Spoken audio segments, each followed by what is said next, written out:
Cyberpunk Uncensored.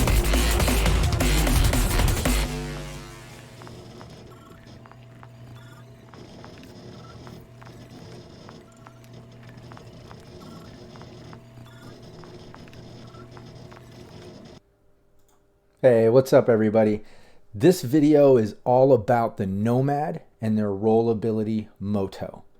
So first let me say I'm really excited about this one because Nomad is one of my favorite roles in Cyberpunk. I have like 10 favorite roles and this is one of them. So anyways, first off, let's discuss what a Nomad is. Well, let's discuss what they were and now what they are. Like I said, they're badass in red, but don't get me wrong. They've always been badass. To me, a Nomad has always been like that family-oriented traveling solo, if that makes sense. Whereas a solo is like a Nomad is family-oriented, but they're still badass. You always picture them on a cyber bike and traveling through the Badlands, city to city and stuff. So they've always been badass. But in the time of red, they've even gotten more badass, if you can imagine that happening. And let me explain why. First off, Nomads are known as, travel experts. They transport things. They control all the supply chains. They're like smugglers and pirates and road warriors. You can see the description that our Talsorian has for them. And they still encompass that sort of road warrior vibe that they've always had, except in the time of red, they are like the go-to for transporting goods or traveling through the Badlands city to city if you need like a safe caravan to help you, or whether it's land, sea, or air, they are the supply chains. They're even more so badass in red than they used to be in like 2020 or previously. And you can see that's why, because now they control the supply chains. They are the transport experts. So like they're the go-to for anything you need when it comes to, like I said, land, sea, or air travel. And that being said, that's why their role ability is moto, because it's all about vehicles, land, sea, and air. So let's get right into it. Moto is their role ability, and it comes from the fact that they've grown up their whole life either being behind the wheel or under the hood, is how they describe it. And moto is pretty diverse in itself. It's not just like a role ability that just does one thing for them or whatever. I don't know. It involves a bunch of different things that they can do. So let's get into exactly what I mean by that. The first thing that you need to know is moto. It basically adds to their their land vehicle skill, air vehicle, or piloting. I should say their how they have it here. Their drive land vehicle, their pilot air vehicle, their pilot sea vehicle skills. It also goes to their tech, their vehicle tech, their air tech, their sea vehicle tech. Because of the fact that Nomads have grown up behind the wheel or under the hood, they just have that, what they call Nomad vehicle familiarity. And that's basically, they're just so familiar with all types of vehicles that they just automatically are really good at piloting or driving them or fixing, repairing, or upgrading them. So that's why you take the moto role ability and you add it to any of those skills, whether involving land, air, or sea vehicles, whether driving or piloting, or tech when it comes to fixing or repairing or dealing with them. So man, that's badass, just that alone. And then aside from that, they can basically pull, let me explain. There's a couple things that they can do. They have an option of doing one or the other. It's not and, it's or. So every time that they increase a rank, they can pull a new vehicle that they can get access to. I shouldn't say pull. They basically get access to another family vehicle every time they increase a rank in moto. And it's gauged based on what rank that there are, the availability of the types of vehicles that they can get. And I'll show you that chart in just a minute, kind of explain how that works. But they either, every time they increase a rank on moto, they either get to, get access to a new vehicle from the family pool, or, remember it's or not and, or upgrade an already a vehicle they already have access to in that family pool.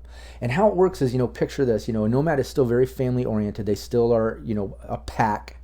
So there's a group of vehicles, like a family vehicles, a pool of vehicles that they have access to that every pack has a bunch of, say. And as you rise up the ranks, you get access to more and more of those, right? But keep in mind that, and you can upgrade them like I explained, and I'm going to get into those details in a minute. But first things first, understand that, a Nomad gets access to those vehicles, but if they damage them and break the vehicles, they can get them repaired by the family for 500 euro bucks. And they have to do that because if they're hard up for cash and they destroy one of the family vehicles, that could really give them a bad reputation within the pack. And Cyberpunk Red, the book, it kind of explains all that into better detail. But just keep that in mind, that you are responsible for that vehicle when it's in your possession, right? You have to bring it back to the family. And you can't take multiple vehicles out at one time. It's one at a time. Unless, you get all the way up to rank 10. If you're rank 10 Moto, you're considered a family leader, in which case you have access to all the vehicles. You can pull them all out at the same time if you wanted to. And you can even add to the pool of vehicles by buying any vehicle you want, land, sea, or air, at market price, and then you can upgrade them with all the different upgrade options that I'm going to get into in a minute, at like 1,000 euro bucks each. So, man, if you can get up to 10 Moto, that's some serious power right there. But regardless, you still have all these badass things that you can do on your way up. Like I said, every time you increase another rank in Moto, you can pick another vehicle you get access to based on that rank, or you can upgrade, add to, alter a vehicle you already have access to. But let's get into how that all works. You see in the first chart, this kind of explains what I was saying about, the types of vehicles you have access to. So, rank 1 to 4, and we know everyone starts off at a rank 4. That's what Cyberpunk Red suggests, and that's how everyone typically starts. So rank 1 to 4, you have access to compact ground car, gyrocopter, jet ski, or road bike. That's kind of the types of vehicles in that pool. If you get up to rank 5 or 6, you get access to things like a helicopter, speedboat. 7 to 8, it's like AV4, superbike. 9 to 10, you get access to an Aerozep, which are those huge, like blimp-looking Zeppelins that you see in the artwork and things. I don't know if you've seen that, but there's like these huge Zeppelin Aerozeps, they're called. AV9s, super ground cars, a yacht. So you can see how like 9 to 10, man, you get access to, some pretty badass vehicles, and lower. Every time you go up in a rank, you get to choose a new one from the pool that you get access to of that rank or lower. So you see, as you go up, the types of vehicles you have access to in your pool, out of the family pool, it keeps increasing. You get more and more, and man, that like I said, it's pretty badass, because just think of the power if you have access to, you grab a road bike, or a gyrocopter, or a helicopter, or an AV9 or something. I mean, wow, that's pretty badass, like I said. The next thing, let's get into like the upgrades. How I was talking about how, every time you increase a rank in Moto, you can either, get access to a new vehicle within that pool based on your rank, like I just went over, or you can upgrade a vehicle that you already have access to. And this is how that works. You look at the charts in red. They have a bunch of different charts, and they're based, on what types of vehicles that the upgrades are for. Like the first chart, these upgrades work with all vehicles. And when you look at the chart, look at the first row. That's your rank required. So right there, you can see certain upgrades you need to be, like the first one there. If you want an armored chassis, then you need a rank of Moto 5 or higher, and the other ones you need it to at least be a rank of 1 or higher. So most of them are accessible no matter what rank you are, but some of them you have to be at least 5 or higher, or 7 or higher, or 10 or whatever. I'll show you in a minute as we just kind of glance through these charts. And I'm not going to read these all in detail. It's a lot of information. You should have the Cyberpunk Red rule book from Artausorian Games. If you don't, go and buy it right away. And you can look through these charts and details and the explanations of how it works, and just get all the detail out of it. I'm just going to kind of lightly explain how it works. So When you increase that moto, if you don't want to have access to a new vehicle from the family pool within that rank, you can do one of these upgrades to a vehicle you already have access to. And you see things like nitrous oxide, which you can use your action to get extra move on whatever vehicle you're in, security upgrades, smuggling upgrades like hidden compartment stuff, seating upgrades like extra seating in the vehicle. And these things are for all vehicles. Like I said, it breaks them down in different ways. Like you'll see in these charts, all vehicles except bikes, jet skis, and gyrocopters, or all land vehicles, or all land and sea vehicles, all land and sea vehicles except bikes and jet skis. So you see how it's kind of organized like that. But again, you look at the first row and the rank required. Most of them are either 1, 5, or 7. You can see, and it's things like heavy weapon mount, or a very heavy melee weapon added to the front or back of the vehicle that you can use on attacks. Using the vehicle to attack. You can get hover upgrades, AV4 engine upgrades to make it flying. I mean, obviously you need to be a rank 7 or higher. That's pretty advanced if you're going to get your AV4 into flight.